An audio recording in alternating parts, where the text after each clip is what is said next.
ആകാംക്ഷയോടെ ബിഗ് ബോസിന് വേണ്ടി കാത്തിരിക്കുന്ന പ്രേക്ഷകരെ നിരാശരാക്കിക്കൊണ്ട് അഖിൽ മാരാര്, റിയാസ് സലീം, അതുപോലെ തന്നെ രഞ്ജിനി ഹരിദാസിൻ്റെ പൊറോട്ട് നാടകം ഇപ്പം നടക്കുന്നുണ്ട്. അഗ്നിപരീക്ഷ. ഈ ബിഗ് ബോസ് കാണാനുള്ള എല്ലാ ആവേശത്തോടുകൂടി പോയി. എവിടെ നിന്നാണ് ഇവരൊക്കെ 3 പേര് അഹങ്കാരം കണ്ടു കഴിഞ്ഞിട്ടുണ്ടെങ്കിൽ ഇവരൊക്കെ ആരാ? അമേരിക്കൻ പ്രസിഡൻ്റാ എന്ന് തോന്നും. ഇവരൊക്കെ ഇരിപ്പും ഇവരൊക്കെ അങ്ങോട്ട് ജഡ്ജ്മെൻ്റ് അങ്ങോട്ട് കണ്ടു കഴിഞ്ഞാൽ സഹിക്കില്ല. അതേപോലെ തന്നെ ഇപ്പോഴത്തെ മത്സരാർത്ഥികളെ കേരളം മുഴുവൻ തെണ്ടി നടന്നിട്ട് കൊണ്ടുവന്ന് 10-20 പേരെ നിരത്തിയിട്ടുണ്ട്. ഒരു ചുക്കിനും ചുണ്ണാമ്പിനും കൊള്ളില്ല. ഇതാണോ ബിഗ് ബോസ്? ഇങ്ങനെയാണോ? ഒരു കോമണറെ കയറ്റാനായിട്ട് 2, 3, 4 ആൾക്കാരെ കേട്ടും അതിന് ഇത്രയും വലിയൊരു തൃശ്ശൂർ പൂരം നടത്തേണ്ട കാര്യമുണ്ട് അവിടെ? അത് നടത്തിക്കോ? നിങ്ങൾ ഈ കാണിക്കുന്നത് ഈ നേഴ്സറി പിള്ളേരെ പോലെ കിടന്ന് ചാടാനും പൊടിക്കാനും മറ്റു കാണിക്കാനും ഇത് കാണിക്കാനും നിൽക്കരുത്. അല്ലെങ്കിൽ തന്നെ അതിൻ്റെ ഉള്ളിൽ വന്നുള്ള ഒരെണ്ണത്തിന് പോലും വിവരം എന്ന് പറയണതില്ല. ഒരൊറ്റ എണ്ണത്തിന് വിവരം വെള്ളിയാഴ്ചയില്ലാത്ത ആൾക്കാരാണ്. എവിടെ നിന്ന് കിട്ടി ഈ വേട്ടാവളിയന്മാരെന്ന് നമ്മൾ ചോദിക്കുന്നത്? ഇതൊക്കെ നിങ്ങൾ കോടികൾ ചെലവ് ചെയ്ത് ഒരു പ്രോഗ്രാം ഉണ്ടാക്കണതല്ലേ ബിഗ് ബോസ്? പ്രേക്ഷകർ എത്ര ലക്ഷം പ്രേക്ഷകരായി ബിഗ് ബോസിന് വേണ്ടി കാത്തിരിക്കുന്നത്. അതിന് ഇത്രയും വലിയ കൊട്ടും കുറവയൊക്കെ ആയിട്ട് കൊണ്ടുവന്ന അഗ്നിപരീക്ഷ ഇതുപോലെ തകർന്ന് തരിപ്പണ എന്ന് വേണമെങ്കിൽ പറയാൻ വേണമെങ്കിൽ ഒരു മനുഷ്യൻ കാണില്ല. ടി വിയിൽ ഏഷ്യാനെറ്റിൽ വരുമ്പോൾ നമ്മൾ കാണാറില്ല. നമ്മൾ ഈ OTT തന്നെ കാണുക. OTT പിന്നെ വലിയൊരു ഉപകാരമുണ്ട്. നമുക്ക് ഇവരെ ഈ അഹങ്കാരം പറയുന്ന ജഡ്ജിമാരുണ്ടല്ലോ, അവരെ ഭാഗം വരുമ്പോൾ നമുക്ക് കണ്ട് റിമോട്ട് അടിച്ച് കളയാം. അത് രാത്രി ഉറക്കൊളച്ചിരുന്ന് കാണും വേണ്ട. നമുക്ക് ഒഴിവ് പോലെ ഇവരെന്താ കാണിച്ചതെന്നുള്ളത് നമുക്കൊന്ന് റിവ്യൂ ചെയ്യണമല്ലോ. അതിന് വേണ്ടിയിട്ട് ഒന്ന് കണ്ടതാണ്. തലയിൽ ഓട് ധരിച്ചു, രോമൊക്കെ ഏറ്റുവെക്കുക ബിഗ് ബോസിൻ്റെ അഗ്നിപരീക്ഷ കണ്ടിട്ട്. എന്തിനാണ് ഇതൊക്കെ ഇവരൊക്കെ നമ്മുടെ മുമ്പിൽ ഇങ്ങനെ പ്രദർശിപ്പിക്കുന്നത്? നിങ്ങളുടെ ബിഗ് ബോസിൻ്റെ പേര് കളയാനായിട്ട്. ഇതൊക്കെ ഒരു വർക്ക്ഷോപ്പ് നിങ്ങൾ തന്നെ ഇട്ടാൽ മതി അവിടെ. അതാരും കാണിക്കേണ്ട കാര്യമില്ല. അത് നിങ്ങൾ തന്നെ വർക്ക്ഷോപ്പ് ഇട്ട് നിങ്ങൾ തന്നെ ഈ വക ആൾക്കാരൊന്നും കൊണ്ടുവന്ന് ജഡ്ജിമാരാക്കരുത് കേട്ടോ.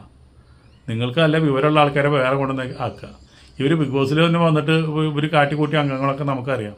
അപ്പോൾ അതുകൊണ്ട് ഇവരൊന്നും ഒരു ജഡ്ജി ആയിട്ടിരിക്കാനുള്ള യോഗ്യതയില്ല ഇവർക്കൊന്നും. അതന്നെ ഏഷ്യാനെറ്റ് ആദ്യം മനസ്സിലാക്കുന്നത്. ഇപ്പോൾ ഒരു അഹങ്കാരം പിടിച്ച് ഇലക്ഷനിൽ നിന്ന് അവിടെ നിന്ന് 8 നിലയിൽ പൊട്ടി, കാശൊക്കെ അവിടെ കൊണ്ട് പൊടിച്ചു. ഇപ്പോൾ ഏഷ്യാനെറ്റിൽ ഈ അഗ്നിപരീക്ഷ ഉള്ള കാര്യം ജീവിച്ചു പോകണമെന്നാണ് പറഞ്ഞത്. ഇപ്പോൾ അവർ തള്ളി നോക്കണം ഓണായിട്ട് 1.5 ലക്ഷം രൂപ GST അടക്കം അവന് കിട്ടുന്നുണ്ടെന്ന് പറയണത്.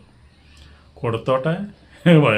ചാനൽ വലിയ ചാനലല്ലേ, സ്റ്റാർ നടത്തുന്ന ചാനൽ, ജിയോ നടത്തുന്ന ചാനൽ, സ്റ്റാറിൽ നിന്ന് മേടിച്ച് ജിയോ ആക്കി. ജിയോക്ക് ഇപ്പോൾ ഇഷ്ടംപോലെ കാശുണ്ട്. അവർക്ക് OTTയും KTTയും എല്ലാം ഉണ്ട്. അത് ഇവർക്ക് 1.5 അല്ല 2 ലക്ഷം കൊടുത്താലും നമുക്ക് ഒരു പ്രശ്നമില്ല. പക്ഷേ കൊടുക്കേണ്ടത് നമ്മൾക്ക് ഒരിത്തിരി വിവരമുള്ള ആൾക്കാർക്ക് കൊടുക്കുക. നല്ല നല്ല ജഡ്ജിമാരെ കൊണ്ടിരുത്തുക. ഇതൊക്കെ ഈ റിയാസ് സലീമിൻ്റെ ഒക്കെ ഭാവം കണ്ടിട്ടുണ്ടെങ്കിലേ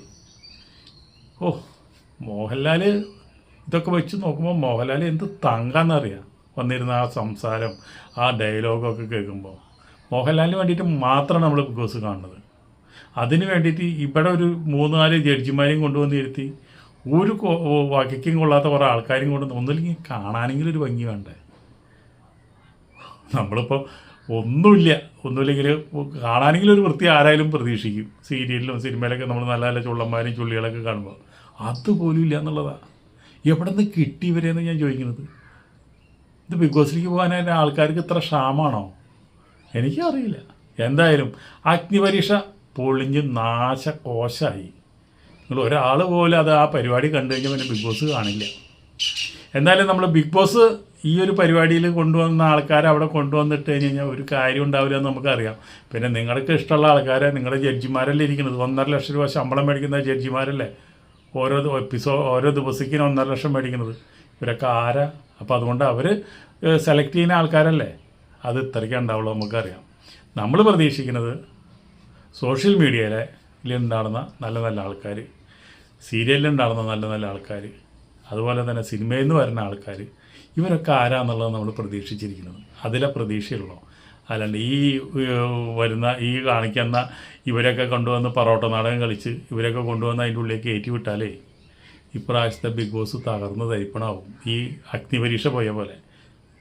അപ്പോൾ ഇത്രയ്ക്ക് എനിക്ക് പറയാനുള്ള ഈ അഗ്നിപരീക്ഷയിൽ. കൂടുതൽ പറഞ്ഞത് വെറുതെ ഞാൻ പവറാക്കേണ്ട കാര്യമില്ലല്ലോ. എന്തായാലും കിട്ടണതൊക്കെ മേടിച്ചോട്ടെ. കത്തണ പേരേന്ന് കൂരിയ കഴിക്കോല് ലാഭം എന്ന് വിചാരിച്ച പോലെ ജഡ്ജിമാർ കാശ് മേടിച്ചോട്ടെ. നമുക്കിപ്പോൾ എന്താ ഓണായിട്ട് കുറച്ച് കയ്യോട്ടം കിട്ടണമല്ലേ, അവർ മേടിച്ചോട്ടെ. നമുക്ക് യോഗമില്ല, നമ്മൾ മേടിക്കുന്നില്ല. അപ്പോൾ വീഡിയോ നമുക്ക് നിർത്താം. അടുത്ത വീഡിയോ നമുക്ക് വീണ്ടും കാണാം. അതുവരെ നിങ്ങൾക്ക് എല്ലാവർക്കും നന്ദി, നമസ്കാരം.